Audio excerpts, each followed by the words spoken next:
Hello दोस्तों, कैसे हैं आप। उम्मीद करता हूँ एकदम मज़े में होंगे और अपना जो परिश्रम है वो कर रहे होंगे अपनी बेहतरी के लिए। आज हम बात करने वाले हैं एक ऐसे विषय पर जो ऑलमोस्ट सभी लोगों से जुड़ा हुआ है। सभी लोगों से मेरा कहने का मतलब ये है कि सभी विद्यार्थियों से या उनके अभिभावकों से। ये जो टॉपिक है, इस टॉपिक पर हम चर्चा करने वाले हैं। थोड़ा वीडियो बड़ा हो सकता है, लेकिन इसको आप ध्यानपूर्वक देखेंगे तो ये आपके काफ़ी जानकारी के लिए बहुत ही ज़रूरी है। क्योंकि जब आप 12वीं पास करते हैं तो उसके बाद में सभी स्टूडेंट्स के सामने एक बहुत बड़ी समस्या होती है कि 12वीं के बाद क्या, या हमें क्या करना चाहिए, कौन सा कोर्स ज्वाइन करना चाहिए, कॉलेज करना चाहिए, किस सब्जेक्ट में हमारा ये ठीक रहेगा जाना। इस प्रकार की चीज़ें हैं वो दिमाग में आने शुरू हो जाती हैं। और यही समस्या है वो अभिभावकों की भी होती है। बहुत सारे अभिभावक हैं वो हमारे से इस विषय में बात करते हैं और वो ये जानने की कोशिश करते हैं कि बच्चा इस बार 12वीं कक्षा में है या उसने 12वीं कक्षा पास कर ली है, +2 हो गया है, उसके बाद में जो इंटरमीडिएट होने के बाद में उससे क्या करवाया जाए, या कौन से कोर्स में, कौन से जॉब में ज़्यादा बेहतरी रहेगी, तो क्या करवाएं। इस विषय के सवाल हैं वो अक्सर अभिभावकों के होते हैं और उसके ऊपर जब बच्चे के बारे में हम पूछते हैं, जानकारी प्राप्त करते हैं, तो उनको उस प्रकार के सुझाव भी समय समय पर देते रहते हैं। आज मैंने विचार किया कि क्यों ना आज एक इस प्रकार का एक वीडियो ही बना दिया जाए, जिससे कि जो अभिभावक हैं वो भी और जो हमारे व्यूवर्स हैं, जो स्टूडेंट हैं, उनको भी इससे काफ़ी लाभ होगा। क्योंकि ये एक कॉमन समस्या है। तो इस समस्या के समाधान के लिए कुछ बिंदुओं को हमने यहाँ नोट किया है और उस बिंदु के आधार पर हम उसका समाधान करने की कोशिश करेंगे। तो अंत तक बने रहिए और शुरू करते हैं आज का हमारा ये वीडियो। तो दोस्तों, सबसे जो ज़रूरी चीज़ है इस बिंदु पर विचार करने के लिए, जो समस्या हमारे सामने है, उस समस्या के समाधान में थोड़ी सी मैं आपको पीछे ले चलूँगा। जैसे आप अगर इस समय 12वीं कक्षा में हैं या 12वीं कक्षा आपने कर ली है, ये 12वीं लास्ट ईयर थी, तो अब एक सवाल ये उठ जाता है, उसका मतलब बेहतर समाधान हम कर सकते हैं जब हमें ये पता हो कि आपने पिछली कक्षाओं में यानी 11वीं और 12वीं में आपने किस विषय को लेकर के अध्ययन किया है। ये अगर जानकारी हो तो जो बताना है वो काफ़ी सुविधाजनक हो जाता है।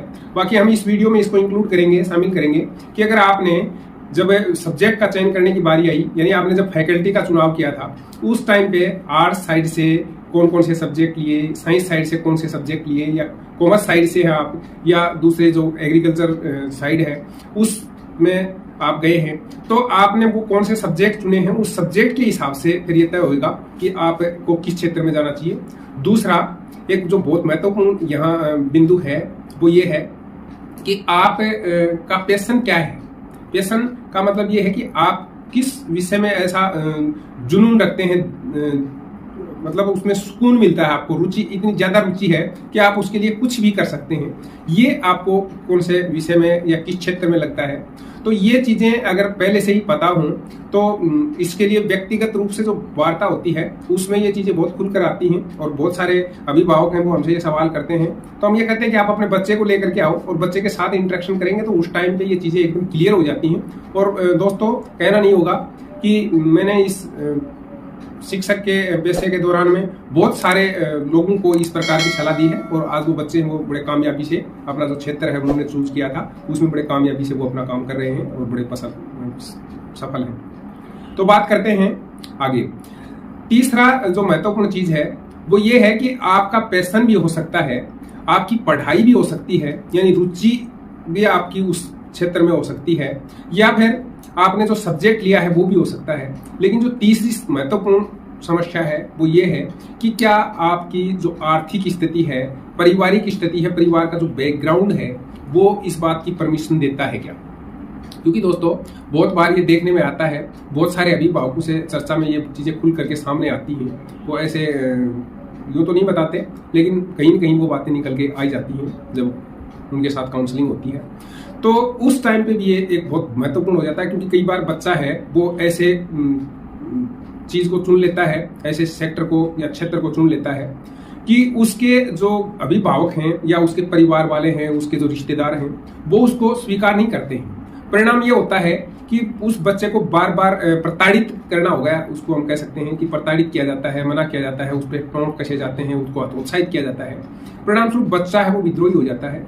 और ऐसी स्थिति में ये भी होता है कि बच्चा है वो विद्रोही होकर के अपने परिवार से ही नाता तोड़ ले। तो इस प्रकार की सिचुएशन है वो भी एक बहुत महत्वपूर्ण चीज है, उसका भी ध्यान रखने की आवश्यकता है।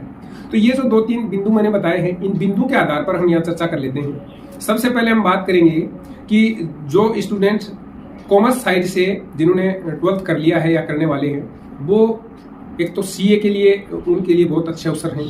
आजकल जो टैक्स कैलकुलेशन के संबंध में करीब करीब ऑलमोस्ट सभी, जो जीएसटी आया है उसके बाद से जीएसटी वेट इस प्रकार के जो टैक्सेस लगते हैं उनमें काफ़ी कॉम्प्लिकेटेड चीज़ें हैं और उन चीज़ों के लिए करीब करीब हर फर्म को सीए की आवश्यकता होती है, जो पर्सनल सीए रखते हैं या टैक्स कंसल्टेंसन जैसी चीज़ों हैं उनकी हेल्प वो लेते हैं। तो आपके लिए ये काफ़ी अच्छा अवसर है। अगर आपने 12वीं कर ली है तो आप इस क्षेत्र में जा सकते हैं और आप उसमें अगर बहुत सारी मेहनत करते हैं, तो अगर आपके अंदर टैलेंट है और आपकी रुचि भी उसमें है, तो निश्चित रूप से ये बहुत अच्छा सेक्टर है। और ये कॉमर्स साइड से पढ़ने वाले बच्चे हैं वो आसानी से उसके अंदर अच्छा खासा पैसा कर सकते हैं, अच्छे खासे कामयाब हो सकते हैं। दूसरा, कॉमर्स साइड से पढ़ने वाले बच्चे हैं वो उनके लिए बिजनेस है, उस बिजनेस में बहुत सारी अपॉर्चुनिटी है। बिजनेस मैनेजमेंट जैसा कोर्स है वो कर सकते हैं अगर उनके घर वाले अफोर्ड करते हैं। इसके अलावा वो स्वयं का बिजनेस है, उसको शुरू करने के लिए मतलब पढ़ाई के साथ साथ बिजनेस है उसकी शुरुआत कर सकते हैं। साथ ही उनकी पढ़ाई चलती रहेगी, साथ ही उनका बिजनेस चलता रहेगा, वहाँ भी वो बहुत काफ़ी हद तक कामयाब हो सकते हैं। इसके अलावा वो जो सिविल सर्विसेज हैं उसमें वो तैयारी कर सकते हैं, क्योंकि इस प्रकार के सब्जेक्ट चलते हैं। तो सिविल सर्विसेज किसी भी सेक्टर में कोई दिक्कत नहीं करता है, या ये इनकम टैक्स डिपार्टमेंट या टैक्सेस से जितने भी संबंधित डिपार्टमेंट हैं उन डिपार्टमेंट्स में जो सरकारी नौकरियां निकलती हैं उन नौकरियों के लिए भी वो प्रयास कर सकते हैं, अप्लाई कर सकते हैं और उस क्षेत्र में वो आसानी से जा सकते हैं। तो ये चीज़ें हैं जो कि कॉमर्स साइड से पढ़ने वाले स्टूडेंट हैं वो आसानी से कर सकते हैं, ये उनके लिए अच्छा रहेगा, बेटर रहेगा। अब बात करते हैं जो साइंस साइड से पढ़ने वाले स्टूडेंट हैं उनके लिए। साइंस साइड से पढ़ने वाले स्टूडेंट के लिए जो सबसे बढ़िया अपॉर्चुनिटी आज के दिन में मानी जाती है कि वो या तो इंजीनियरिंग जो मैथ साइड से हैं और नॉन मेडिकल साइड से जो पढ़ने वाले हैं, यानी जिनके बायो है वो सब्जेक्ट के रूप में 11th 12th में रही है, वो बच्चे हैं वो डॉक्टर के लिए हाथ आजमा सकते हैं। इसके अलावा टीचिंग है, या इसमें एक चीज़ और आजकल जो ऐड में करना चाहूँगा वो ये है कि एक बहुत बड़ा सेक्टर बन गया है एजुकेशन के मामले में कि जो बच्चे इस प्रकार की प्रिपरेशन करते हैं उस प्रिपरेशन के दौरान में वो बच्चे ज़्यादातर कोचिंग करते हैं और बहुत बड़े बड़े कोचिंग संस्थान बन गए हैं जिनके अंदर अच्छा खासा पैसा दिया जाता है। तो इस क्षेत्र में जाने वाले जो स्टूडेंट हैं उनकी डिमांड काफ़ी ज़्यादा है, जैसे फिजिक्स है, केमिस्ट्री है, मैथमेटिक्स है, बायो है। इनको पढ़ाने वाले जो टीचर हैं उनकी काफ़ी डिमांड है और अच्छा खासा पैसा इस सेक्टर में है, तो वो वहाँ जा सकते हैं। ये उनके लिए एक नई अपॉर्चुनिटी है। इसके अलावा वो टीचिंग साइड से जो गवर्नमेंट जॉब है उसमें या प्राइवेट सेक्टर में भी अब बहुत बड़ी डिमांड हो गई है, क्योंकि बहुत ज़्यादा स्कूल कॉलेजेस हो गए हैं जो प्राइवेट सेक्टर में हैं, तो वहाँ पर उनको टीचिंग के जॉब के सिलसिले में बात कर सकते हैं। टीचिंग के क्षेत्र में बहुत सारी असीम संभावनाएं बन गई हैं। अगर उनके अंदर पैशन है, इस प्रकार की रुचि है और पारिवारिक अगर बैकग्राउंड है रहा है उनका, तो ये संभावना और भी ज़्यादा हो जाती है। इसके अलावा अगर आप डॉक्टर बनने के इच्छुक हैं तो आप पूरे मनोयोग से लग जाइए। जब आप 11th या 12th में पढ़ रहे थे उसी टाइम पर आपको कोचिंग वगैरह की मदद ले सकते थे या पढ़ सकते थे, क्योंकि जिसका बेस अच्छा होता है उसका इस क्षेत्र में जाना बहुत आसान हो जाता है। ऐसे ही दूसरा जो नॉन मेडिकल वाले हैं उनके लिए इंजीनियरिंग, और उसमें भी वही आप 11th 12th में साथ साथ पढ़ रहे होते हैं, फाउंडेशन कोर्स वगैरह आपने किया है या नहीं किया है तो अभी भी आप काफ़ी देर से ही सही अब भी शुरू कर दीजिए और आप अच्छी सी तैयारी करेंगे तो ये सेक्टर है, इसमें भी काफ़ी असीम संभावनाएं हैं। हालांकि धीरे धीरे गवर्नमेंट जॉब हैं वो कम होते जा रहे हैं, लेकिन ये प्राइवेट सेक्टर के लिए भी काफ़ी अच्छी संभावनाएं रखता है। इसके अलावा ये जो साइंस साइड के स्टूडेंट हैं इनके लिए और दूसरे जो डिफरेंट क्षेत्र हैं जैसे सिविल सर्विसेज हैं, उनकी तैयारी के लिए कहीं कोई बंदिश नहीं है। कोई भी सब्जेक्ट लेकर के आप, अगर आपकी कमांड अच्छी है उस सब्जेक्ट पर, तो आप वो कर सकते हैं। इसके अलावा स्वयं का कोचिंग संस्थान चला सकते हैं, ट्यूशन टीचर के रूप में भी आप अच्छा खासा अर्न कर सकते हैं, उससे भी ये बहुत अपॉर्चुनिटी आजकल बनी हुई है, तो वहाँ पर भी आप अच्छा खासा अर्न कर सकते हैं। इसके अलावा अब बात करते हैं हम जो तीसरा सेक्टर था, और वो ऑलमोस्ट आर्ट्स पढ़ने वाले स्टूडेंट होते हैं, जिसके आर्ट्स के बारे में कहा यह जाता है कि ये बड़े बिंदास और खुले विचारों के होते हैं, इनको ज़्यादा स्ट्रेस नहीं रहती है, जिंदगी में ज़्यादा स्ट्रेस नहीं लेते हैं। दूसरा, इनके पास बहुत सारे ऑप्शन बहुत होते हैं। ये डॉक्टर इंजीनियर तो नहीं बन सकते हैं, लेकिन ये IAS बन सकते हैं, देश की बागडोर समाज में राजनीति में जा सकते हैं। एक तो इसके पीछे कारण ये है कि जो जनरल नॉलेज होता है वो इनसे जो सब्जेक्ट है उनसे रिलेटेड होता है। तो देश दुनिया में जितनी भी जो खबरें होती हैं, वो जिंदगी से जुड़ी हुई जो चीज़ें होती हैं, उन चीज़ों को आर्ट्स के स्टूडेंट हैं वो अपने अध्ययन के दौरान में भी पढ़ते हैं। और दूसरा, वो जो उनकी ज़िंदगी की हकीकत है उसको भी वो देखते सुनते हुए आगे बढ़े होते हैं। तो इससे उनकी जो स्ट्रेस है उस कम लेना पड़ता है, यानी पढ़ाई को उस ढंग से नहीं करना पड़ता जिस प्रकार से आर्ट्स साइंस या कॉमर्स वालों को करना पड़ता है। और जितना साइंस वालों को करना पड़ता है उतना तो शायद कॉमर्स वालों को नहीं करना पड़ता।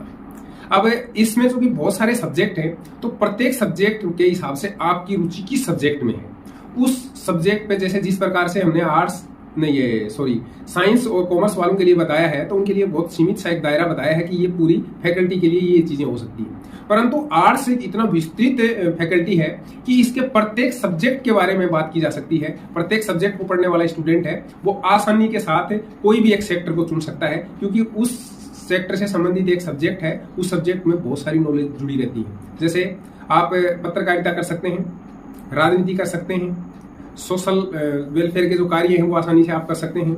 आप जो हिस्ट्री से संबंधित जो चीज़ें हैं उनके अनुसंधान खोज वगैरह है उसमें आप आसानी से जा सकते हैं। अर्थशास्त्र अगर आप पढ़ते हैं तो अर्थशास्त्र से संबंधित जितनी भी समस्याएं हैं, जो जितनी भी चीज़ें हैं, उस सेक्टर में आप आसानी से जा सकते हैं, यानी कॉमर्स वालों से मुकाबला कर सकते हैं, आप CA बन सकते हैं। इसी प्रकार से आप पॉलिटिकल साइंस से राजनीति में आसानी से आप अपना करियर बना सकते हैं। तो सिविल सर्विसेज में जाने के अवसर बहुत ज़्यादा होते हैं इस फैकल्टी वाले लोगों का। इसके अलावा वो किसी भी क्षेत्र में मतलब उनकी थिंकिंग को इस टाइप की होती है, एकदम खुले होते हैं, और वो एकदम बंद कमरों में पढ़ाई नहीं होती है, ओपन जो उनकी लैब होती है। उसकी वजह से क्या होता है कि उनके अंदर सामाजिकता भी ज़्यादा होती है, और उनको जो सामान्य नॉलेज है, जो जिसको जनरल नॉलेज अपन कह सकते हैं, या सामाजिक नॉलेज है, वो भी ज़्यादा होता है। परिणामस्वरूप इस सेक्टर में जाने वाले लोग हैं वो सबसे ज़्यादा कामयाब हो सकते हैं। बट सबसे ज़्यादा ध्यान देने की बात यह है कि इस सेक्टर वाले सबसे ज़्यादा लोग होते हैं, यानी कंपटीशन सबसे ज़्यादा होता है। और कंपटीशन सबसे ज़्यादा होने के बाद इसमें संख्या बहुत ज़्यादा होने की वजह से ऐसे बहुत सारे स्टूडेंट, यानी बहुत ज़्यादा मात्रा में ऐसे स्टूडेंट भी होते हैं जो एकदम औसत या उससे कम दर्जे के होते हैं। वो बहुत ज़्यादा मेहनत नहीं करते, सिर्फ टाइम पास सा करके और डिग्री हासिल करते रहते हैं। तो ऐसे लोगों की संगत में आप पढ़ करके और अपना भविष्य खराब भी कर लेते हैं। तो ऐसे सेक्टर में थोड़े से रिस्क इस टाइप के जरूर हैं, बाकी असीम संभावनाएं हैं आप आगे जा करके, और आपके लिए बहुत अवसर है। टीचर आप बन सकते हैं, और कोचिंग संस्थान आप चला सकते हैं, कोई भी संस्थान आप चला सकते हैं, बिजनेस आप कर सकते हैं, आप सिविल सर्विसेज कर सकते हैं, राजनीति कर सकते हैं, यानी आपके पास असीम संभावनाएं हैं, आप कुछ भी कर सकते हैं। परंतु उसके लिए आपको मेहनत करनी पड़ेगी, और बहुत अधिक मेहनत, और आउटसोर्सिंग वगैरह जो होती हैं, जो बाहर से अपने को क्या चीज़ें प्राप्त कर सकते हैं अपने, उन चीज़ों के लिए आपका दिमाग है वो खुला रखना पड़ेगा। और शुरू से जो है आपने 12th की, उसके बाद में आप या तो अपने जो जिस जॉब को आपने सेलेक्ट किया है उस जॉब में लग जाइए और उसके पीछे पड़ जाइए, या फिर आपको जो दूसरी चीज़ें करनी है वहाँ आप उस तरफ पूरा रुझान रखिए, जिससे कि आप थोड़े से आगे जब ग्रेजुएशन करेंगे, पोस्ट ग्रेजुएशन करेंगे, या उसके और 2-4 साल बाद आप इस तरह से अपने आप को स्थापित कर लें जिससे कि आपके बारे में किसी किस्म की कोई समस्या रहेगी। तो दोस्तों, ये जो तीनों फैकल्टी हैं इनके बारे में पढ़ने वाले स्टूडेंट के बारे में तो हमने बात कर ली है। अब एक सब्जेक्ट और होता है एग्रीकल्चर। एग्रीकल्चर पढ़ने वाले लोग हैं वो ज़्यादातर तो या तो एनिमल हस्बेंड्री या फिर एग्रीकल्चर सेक्टर है उसमें निकलने वाली सरकारी पोस्ट हैं वो, या फिर जो बीज भंडार हैं, खाद से संबंधित हैं, या उनके रिसर्च से संबंधित बहुत सारे इंस्टीट्यूट हैं। इसके अलावा जो एग्रीकल्चर से जुड़ी हुई संस्थाएं हैं, संस्थाओं का सीधा किसानों से जो संपर्क होता है उसके बीच में माध्यम के रूप में, कड़ी के रूप में काम कर सकते हैं। उनके लिए भी काफ़ी संभावनाएं हैं। बहुत सारी कंपनियां ऐसी हैं जो खाद बीज, जो बहुत सारे एग्रीकल्चर के प्रोडक्ट बनाते हैं, या एग्रीकल्चर में जो मशीनरी औजार वगैरह बनाए जाते हैं, वो अपनी चीज़ों को सीधे किसान तक बेचने के लिए बहुत सारी ऐसी एजेंसियों को सेवाएं देते हैं। बहुत सारे लोग उसके अंदर बहुत पैसा कमा करके खा रहे हैं। तो आप उस सेक्टर में आसानी से जा सकते हैं, खुद कृषक बन सकते हैं, बागवानी कर सकते हैं। इसके अलावा जो उसमें भी वैकेंसियां निकलती हैं उसमें आप आसानी से अपना भाग्य आजमा सकते हैं। तो दोस्तों, आपके अंदर किस प्रकार की रुचि है और आप कौन सा क्षेत्र चुनते हैं, इन सब में ये बहुत महत्वपूर्ण है कि आप उसको लेकर के आपके अंदर कितना जुनून है, यानी आपका पैशन क्या है और आप उसको किस प्रकार से लेते हैं और कितनी मेहनत करते हैं। अगर आप पूरी मेहनत ईमानदारी से लगन से करेंगे तो निश्चित रूप से जो आपने क्षेत्र चुना है वो आपके लिए बहुत अच्छा रहेगा, बहुत महत्वपूर्ण रहेगा और आप उसके अंदर आसानी से अपनी जीविका है वो अर्जित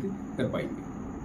दोस्तों, वीडियो काफ़ी लंबा हो गया है, बातचीत को ज़्यादा लंबा नहीं खींचेंगे, इसलिए अगर वीडियो आपको पसंद आया हो तो आप अपने दोस्तों के साथ शेयर करिए। और दोस्तों के साथ तो शेयर अवश्य करिए, क्योंकि ऐसे बहुत सारे लोगों की समस्याएं हैं जो हमारे पास भी ये सवाल पूछते हैं। हो सकता है आपसे भी ऐसे इस प्रकार के सवाल पूछें, तो उन लोगों को ये बताइए कि इस वीडियो के माध्यम से आपको इस प्रकार की पूरी काफ़ी जानकारी मिल गई है। अगर आपके दिमाग में कोई और पर्सन है तो आप उनको सवालों को हमारे कमेंट बॉक्स में डाल सकते हैं, जिससे कि हम उनके ऊपर भी वीडियो बना करके या सीधे आपका जवाब है वो वहाँ लिख करके दे देंगे, जिससे कि आपकी समस्या का समाधान हो जाएगा। साथ ही हमारे चैनल को अभी तक आपने सब्सक्राइब नहीं किया है तो आप सब्सक्राइब कर लीजिए, क्योंकि हमारे चैनल पर इस प्रकार से कैरियर, एजुकेशन, मोटिवेशन और अर्थशास्त्र से संबंधित जो चीज़ें हैं उनको हम शामिल करते रहते हैं और नियमित रूप से हम वीडियो डालते हैं। इसलिए आप उस पर विजिट करें और उसको सब्सक्राइब करें और अपने यार दोस्तों को भी इसके लिए प्रेरित करें। ठीक है, फिर मिलते हैं किसी ऐसे ही और वीडियो के साथ। तब तक धन्यवाद, जय हिंद।